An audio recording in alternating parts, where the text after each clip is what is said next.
একদিন মরুভূমির পথ ধরে হেঁটে যাচ্ছিলেন হজরত মুসা আলাইহিসসালাম। তার মনে এক অন্য রকমের আনন্দ, কারণ তিনি তার রবের সাথে কথা বলবেন। তাই হজরত মুসা আলাইহিসসালাম তুর পাহাড়ের দিকে যাচ্ছিলেন।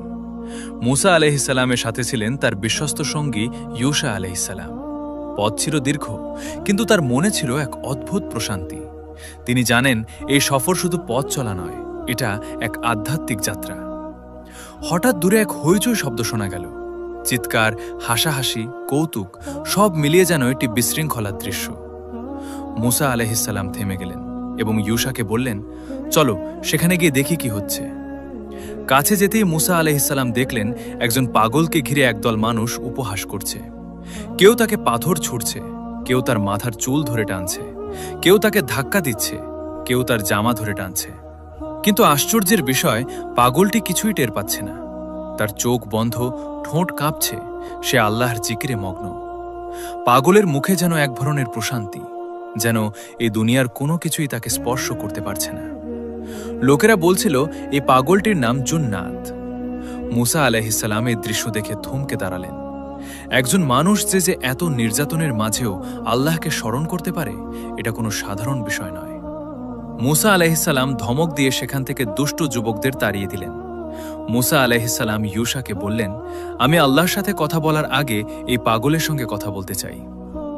মুসা আলাইহিসসালাম ধীরে ধীরে পাগলের নিকট এগিয়ে গেলেন এবং বললেন, হে জুন্নাত, তুমি আল্লাহর জিগরে কি স্বাদ পাও যে তোমাকে এত পাথর মারার পরেও, এত বিরক্ত করার পরেও তুমি থামছ না? তুমি আল্লাহর জিকির করেই যাচ্ছ। জুন্নাতের পক্ষ থেকে কোনো উত্তর এলো না। জুন্নাত যেন অন্য জগতে ডুবে আছে।